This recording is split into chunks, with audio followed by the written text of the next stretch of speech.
Durga Anand's Bhajan 33 is a poignant and a very vocal plea for women's education right from their childhood before they are bound by marriage in household and marital obligations. It focuses on the plight of child brides before they've finished their studies. Written in very simple language, it brings home enormous truths, ending with this very forthright plea: orient your life on your own to avoid regrets later on. Bhajan 33, it's Durga Anand's voice, set within the historical context of colonial Punjab. It resonates with the social reform movements of the early 20th century that challenged harmful traditions like child marriage, sati, dowry, amongst others. Written like her other bhajans in pre-20th century colonial Punjab before partition, Bhajan 33 indirectly raises many issues related to child marriage in India and Punjab, namely dowry, women's role in the household, and women empowerment. We shall now listen and watch the video, and the commentary continues afterwards.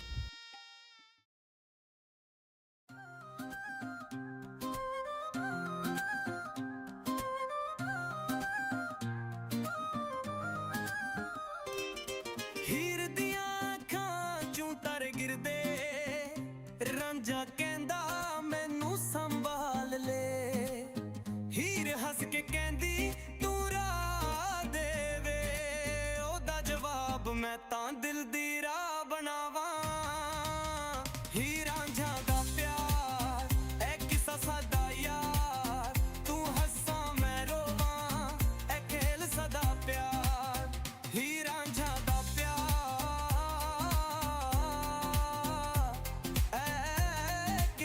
ਸਾਦਾ ਯਾਰ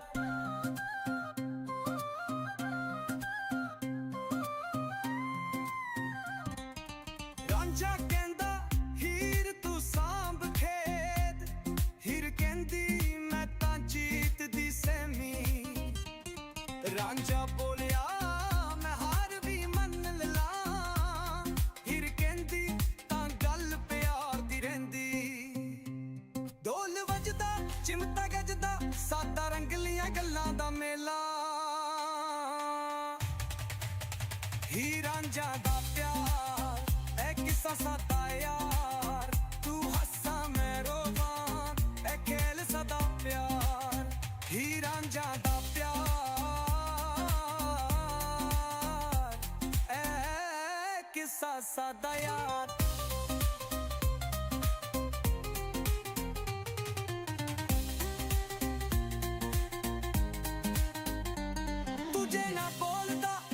ਮੈਂ ਵੀ ਚੁੱਪ ਰਹਿੰਦੀ ਇੱਕ ਨਜ਼ਰ ਦੇ ਨਾਲ ਦੁਨੀਆ ਸਮਝ ਲਈ ਅੱਖੀਆਂ ਦੀ ਜੁਗਣੀ ਦਿਲ ਦੀ ਰਾਗਨੀ ਇਹ ਗੱਲਾਂ ਸਮਝਣ ਵਾਲੇ ਹੀ ਸਮਝਣ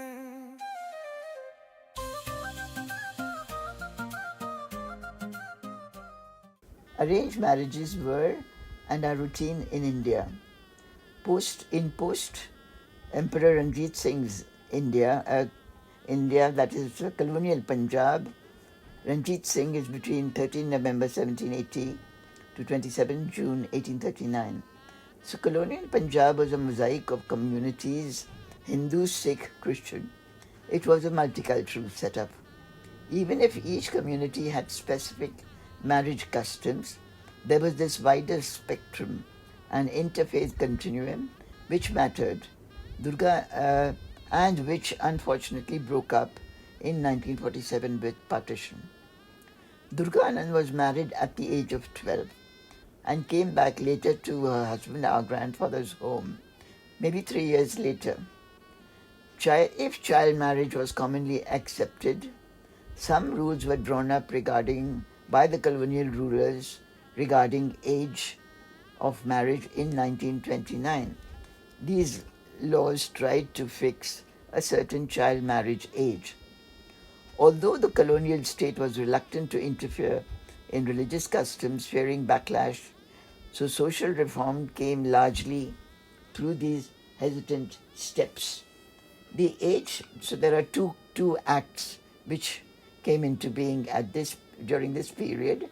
The Age of Consent Act in 1891. This was one of the earliest legal efforts to address the issue of child marriage.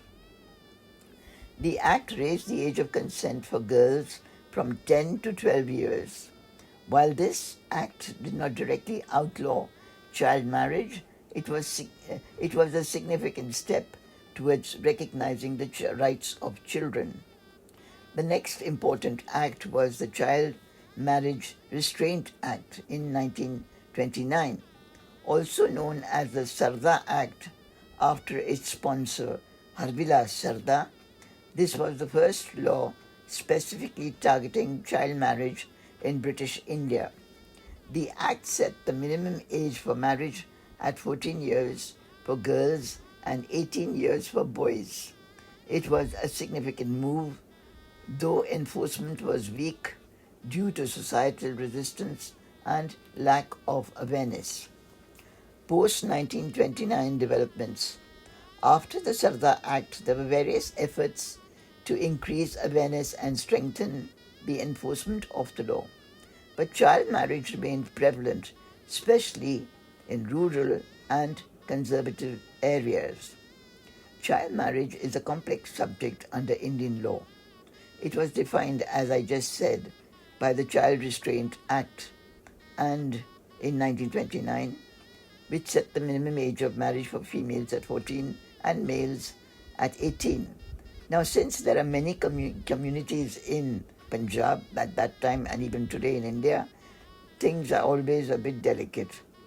This law was opposed by Muslims and subsequently superseded for Muslims and British India by the Muslim personal law called Shariat, the Application Act of 1937, which implied no minimum limit and allowed parental or guardian consent in case of Muslim marriage.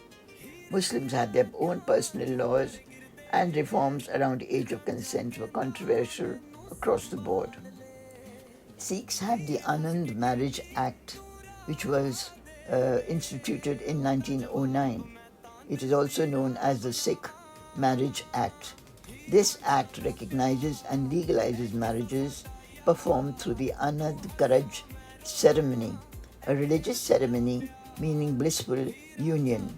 This ceremony is considered holy and rooted in the teachings of Guru Amar Das and Guru Ram Das.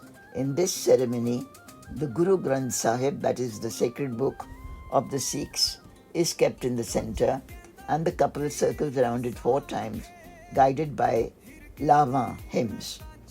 In 1909, only recognition was given and no registration procedure was laid down. However, after struggles and attempts from the Sikh community, quite a contemporary thing happened. In 2012, the Parliament passed an amendment to the Anand Marriage Act, leading to a full-fledged act with registration requirements. But even after more than 10 years, many states have failed to implement the amendment, as the power to draft registration procedures was vested in the states. I must remind here that in India, the states are independent as regards the enforcement of laws. By insisting on women's complete education before marriage, Durga Anand states, "The true daan, the true gift, is not a child bride, but an educated daughter." In India, there's a custom in marriage where the father gives away the bride.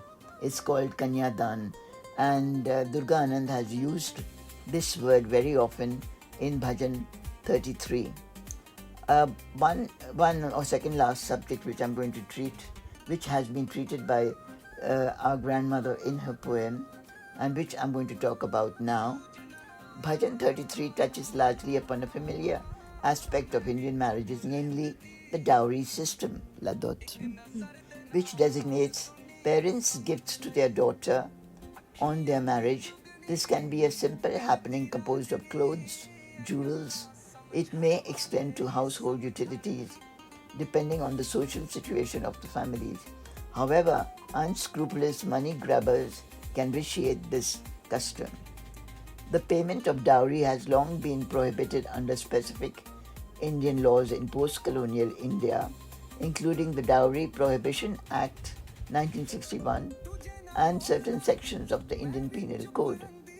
During British India Company rule 1757 to 1857 and the British Raj 1858 to 1947, measures affecting women's status, including reforms initiated by Indian reformers and colonial authorities, were enacted, including Bengal's Sati Regulation in 1829 and the Hindu Widows Remarriage Act in 1856.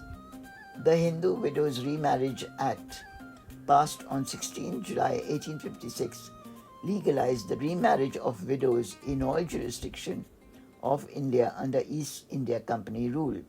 The act was enacted on 26 July 1856.